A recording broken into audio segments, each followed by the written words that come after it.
오늘의 만약의 극장은 취약 청년을 위한 청년 복지 정책이 없었다면입니다. 취업난에서 시작된 청년의 취약성은 삶의 다양한 영역까지 확대되고 있습니다. 청년들은 내가 선택한 지역에서 독립된 삶을 제대로 이어가기를 원하지만 그들이 처한 여건은 이들의 생활을 때론 지원하기도, 때론 위협하기도 합니다. 그렇다면 취약 청년들에게 필요한 복지 정책의 방향은 무엇일까요?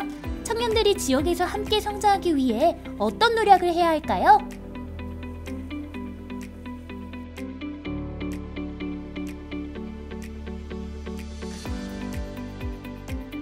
(2052년) 미래 대한민국. 어느덧 예순을 바라보는 또기에게는 두 남매가 있습니다. 결혼을 앞둔 첫째 아들과 이제 막 취업을 시작한 신입사원 둘째 딸입니다.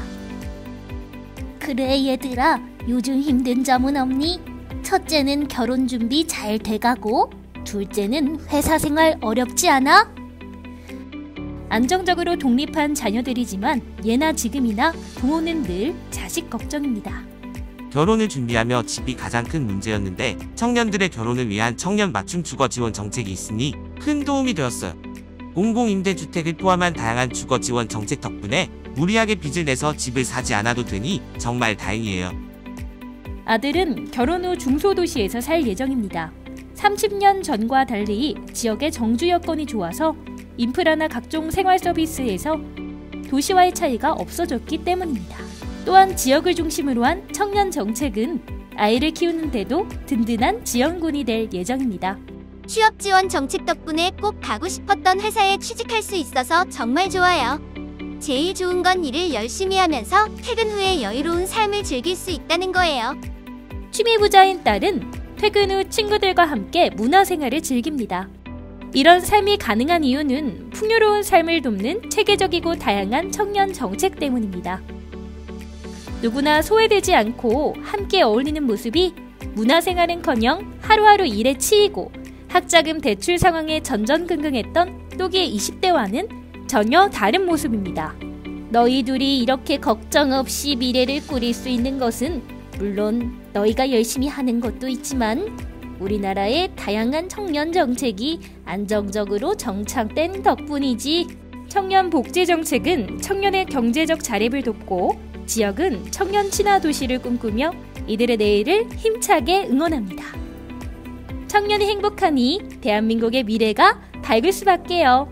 또기의 말을 들은 자녀들은 문득 아버지의 20대가 궁금해졌습니다. 아빠는 20대 때 어땠는데? 내가 너 나이 땐 말이야. 2023년의 어느 날 사는 게 바빠 오랜만에 만난 젊은 또기와 친구들. 한창 빛나야 할 때 20대의 생기는 어디 가고 얼굴엔 근심들이 가득합니다. 나는 내가 이렇게 취업 준비를 길게 할 줄 몰랐어. 지방대 나와서 취업도 너무 힘들고 그렇다고 졸업한 지역에서 취업하자니 일자리도 별로 없고 월급도 적잖아. 부모님께 눈치 보여서 밤에 알바하는데 언제 취업해서 언제 돈 버냐? 근데 왜 넌 또 혼자 와? 이번엔 걔 꼭 데려오랬잖아. 말도 마. 걔를 데리고 나오려고 전화를 3번도 넘게 했는데 이젠 내 전화까지 안 받더라. 취업이 잘 안 된다더니 사람들 만나러 집에서 나오기 어려운가 봐. 나도 계약직만 3곳이나 옮겨 다니고 중간중간 알바도 해봤는데 부족한 생활비 충당하려고 대출까지 받았더니 생활이 점점 더 가난해지고 있어. 나도 취업 준비 3년 만에 겨우 취직했는데 솔직히 월급만으로 생활이 전혀 안 돼. 적금은 꿈도 못 꾼다. 서울 집값은 또 왜 이렇게 비싸? 아낀다고 아끼는데 월세 내고 나면 커피 한 잔도 이제 사치더라. 나도 돈 걱정 없이 취미 생활하고 싶고 외국어 학원도 다니고 싶어. 2023년 또기와 친구들의 미래는 희망차 보이지 않았네요. 그럼 다시 2052년으로 가볼까요? 또기의 딸과 아들은 조금 충격을 받은 것 같습니다. 지금으로서는 상상할 수조차 없는 일이기 때문이죠. 지금과 달리 일자리 소득과 주거뿐 아니라 교육, 문화생활, 사회적 관계 등 여러 분야에서의 취약한 모습을 보인다는 것이 믿어지지 않습니다. 이렇게 달라진 세상이 되기까지 나라에서 정말 많이 노력했겠군요. 그럼 취약 청년들을 위한 청년 맞춤형 정책들을 발굴하고 그것이 청년 복지와 성장으로 이루어지도록 연구하고 애를 썼지. 좀 더 자세히 알고 싶어요. 자녀들의 관심에 또기는 옛 자료를 뒤적입니다. 취약 청년들의 문제를 해결하기 위해 어떤 노력을 기울였는지 청년들의 삶을 연구한 박사님의 인터뷰를 한번 볼래? 빈곤, 저임금 근로, 고립과 은둔에 이르기까지 삶의 여러 영역에서 다차원적인 취약성을 경험하는 청년들의 삶을 위한 종합적인 맞춤형 지원이 필요합니다. 취약성의 종류가 무엇이든 어려운 일이 있지만 도움받을 데가 없는 청년이라면 누구든지 문을 두드릴 수 있는 청년 친화적인 복지정책이죠. 미래여행 어떠셨나요?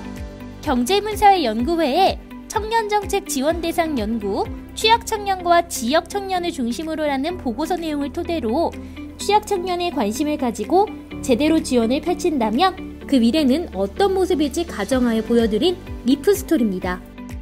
청년의 삶을 들여다보고 이들의 어려움에 공감하며 실제적인 지원책이 무엇인지 연구한 결과 2052년 또기의 자녀들은 당당히 독립해 충분한 복지를 누리며 살아가고 있었습니다.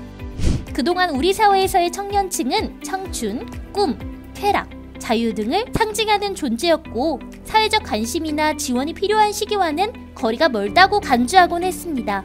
청년들의 어려움이 다차원적으로 나타나 취약계층으로 전락하는 현실 속에서도 청년층을 복지의 대상으로 염두에 두지 않았는데요. 청년의 문제는 부모에게서 독립 후 저소득이나 주거 등 경제적인 빈곤에서 오는 한시적인 현상이 아니었습니다. 젊은 또기의 친구들이 그랬듯 비경제적 빈곤까지 포함해 중첩되어 나타나고 있었습니다.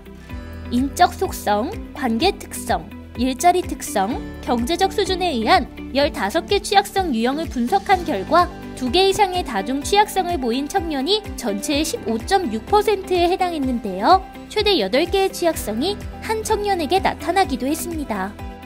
갓 성인이 되어 경험하는 여러 취약점이 중장년, 노년 등 전생의 주기로 이어져 삶의 질은 물론 희망의 끝마저 놓게 만드는 것이죠. 청년이 자립하지 못하고 각종 사회활동에 제약이 생긴다면 이는 곧 우리 사회가 부담해야 할 비용이 될 수 있습니다. 예를 들어 청년의 고립은 사회적 비용을 얼마나 발생시킬까요? 청년재단의 청년고립의 사회적 비용 연구 결과 발표에 의하면 경제비용과 정책비용, 건강비용을 합해 약 7조 원에 달하는 것으로 나타났습니다. 청년의 문제는 개인의 힘으로는 극복의 한계가 있으므로 청년의 삶을 다차원적으로 고려한 맞춤형 정책이 필요하며 어느 곳에서나 밝은 미래를 꿈꿀 수 있도록 우리 사회가 청년의 문제를 함께 고민하고 어려움을 품어줘야 합니다. 지금까지 또기가 살펴본 오늘의 만약의 극장 취약청년을 위한 청년복지정책이 없었다면 이었습니다. 청년정책 지원 연구, 취약청년과 지역청년을 중심으로 한국보건사회연구원 김성아 외 보고서와 기타 경제문사회연구회의 협동연구를 자세히 알고 싶으시다면 검색창에 경제문사회연구회를 검색해주세요.